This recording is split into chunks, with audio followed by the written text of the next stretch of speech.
something really big, maybe a big project, or even learning a new skill like an instrument. Today we're going to be hearing about someone who wanted to do something incredibly big. He heard that the walls of Jerusalem were destroyed, so he decided that he wanted to do something about it. His name was Nehemiah, and God was about to use him to do some amazing things. Let's get ready to learn more.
Building things is fun, like using Legos to build a gigantic spaceship, or playing in sand and building a castle large enough for the greatest of kings.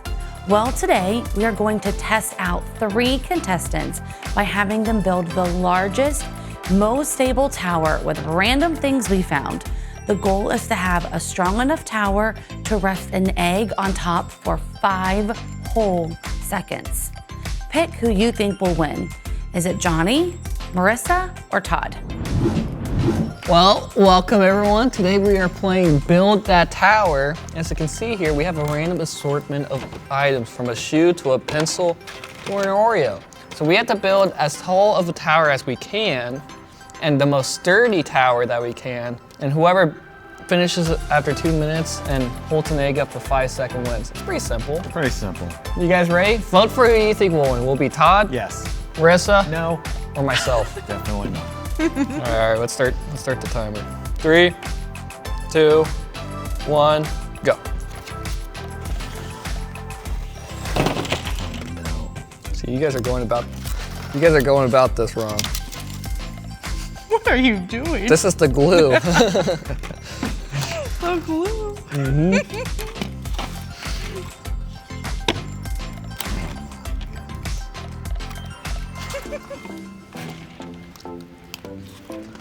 I don't know if this is gonna work like I thought it would. The glue.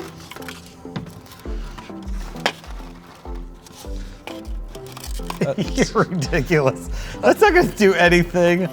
I'm so glad you're not a builder. Look, it's holding strong. And then you use the walls of the Oreo like that. It's like, I don't know. I don't know if that does anything.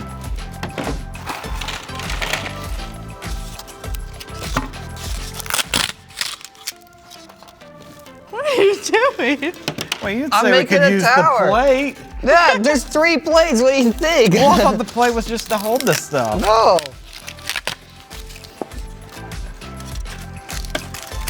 How much time is left? 40 seconds? I haven't, hold on. Oh, you will. What? Where'd you get all those? Oh, what? Where'd all those plates come from? You have multiple plates My too. You're goodness, wasting no one my told me time. this.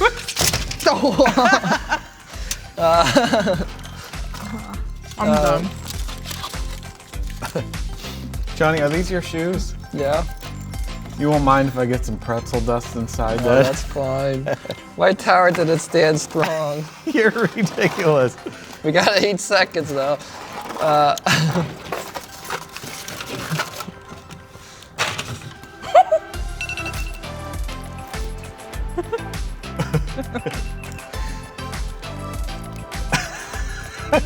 Yeah, good try there.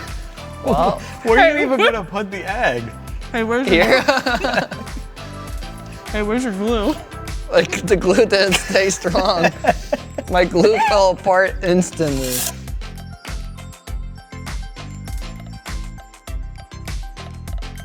Okay, here's your egg. Your egg. It's got to balance for 5 seconds. Yeah. My egg's pretty good. 1, 2. I think mine's higher though. Mars is 3, moving slowly. 4, 5. At the beginning of this whole game, you said that you had this all planned out. I And did. you're ready to win. What is this jumble of mess? My glue, look, my glue works here. I wanted to use the Oreo insides for the glue. I wish everybody could see the mess that has happened right You definitely here. have the messiest workspace. Well, thanks for playing, everyone. Todd won. But hey, join in next week when we play Wheel of Misfortune.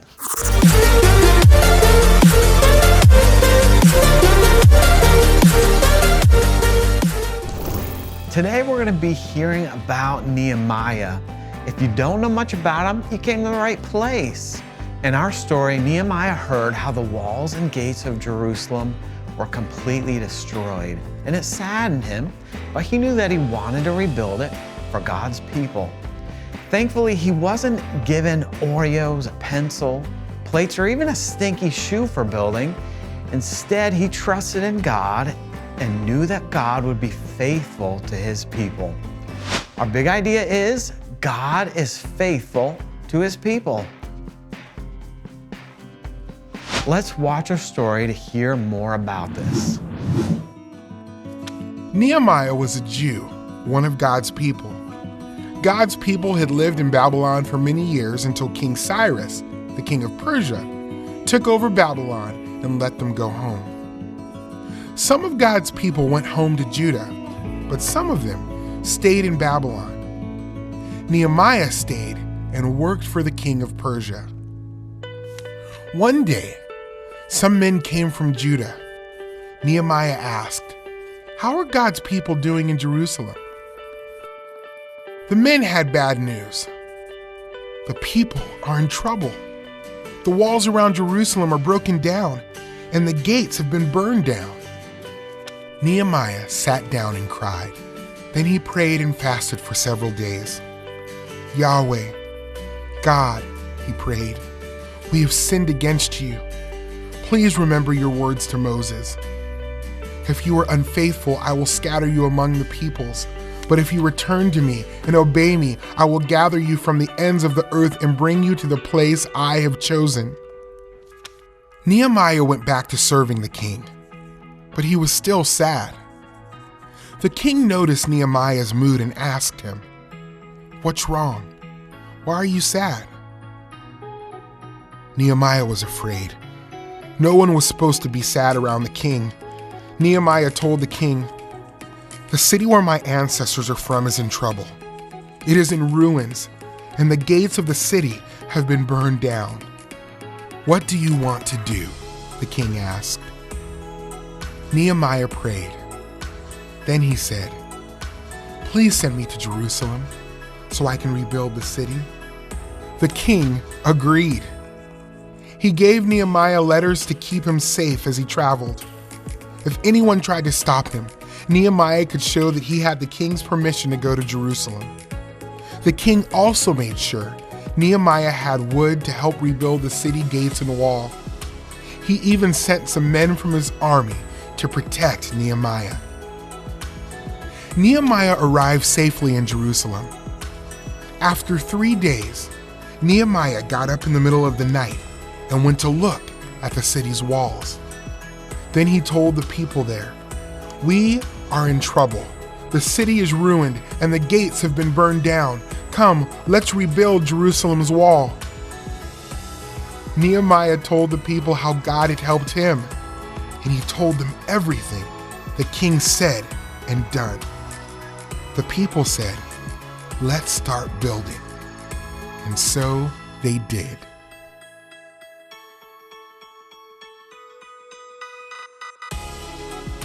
Nehemiah trusted that God would keep his promise to protect his people and give them a home. When we trust in Jesus, we believe God will keep his promise to give us, his people, a home. Jesus obeyed God perfectly. He died on the cross and rose again so we can have a home with him forever. Jerusalem wasn't just any city. It was special. This is because it was the capital of Judah and the location of God's temple. When Nehemiah heard that the walls and gates were destroyed, he was sad. Nehemiah knew that without the walls and gates, God's people weren't protected from their enemies. Anyone who wanted to hurt or steal from them could enter the city and cause problems. Nehemiah started by going to God on behalf of all the Israelites. Nehemiah knew that none of the Israelites deserved God's blessings, but he asked God to remember his promise to his people anyway. Nehemiah prayed that God would keep his promise to protect his people and give them a home. Do you think God kept his promise? Yes, of course he did. He is faithful even when we are not. Our promises are often set up like this. We all break promises. That doesn't mean every one of them breaks, but sometimes we promise stuff and we can't follow through. That's because we don't have a firm foundation. But let's take a look at God and his promises. In the book of Isaiah, chapter 41, verse 10, God says, "Fear not, for I am with you." God has always kept his promise. He will never leave us. Even in our story, God was faithful to follow through with his promise. Unlike our promises, God will always follow through with his. His promises have a firm foundation, and he always follows through with them. Because God is faithful and loving, we can trust in him. Like how Nehemiah showed us, praying is a way we can stand on the promises of God. We can know that God hears our prayers and cares for us because he is faithful. God has promised to always be with us. He has promised to strengthen us, and he has promised us his faithfulness. He is faithful to us even when we aren't. Listen, God hears the prayers of those who have received Jesus. When we trust in Jesus, God adopts us into his family. We are his people, and we know that God will keep his promises. Jesus obeyed God perfectly. He died on the cross and rose again so we can have a home with him forever. Jesus goes before God on our behalf, just as Nehemiah went to God on behalf of Israel. When we trust in Jesus' death and resurrection, his righteousness is given to us. God looks at us and sees the perfect obedience of his Son, Jesus, not our sin. Why don't you close up your time together by reading scripture and praying together? Our story can be found in Nehemiah chapter 1, verse 3 through 9. Then spend some time in prayer, thanking God for being faithful to keep his promises. Thanks for watching, everyone. We will see you next week when we learn how Nehemiah built the wall.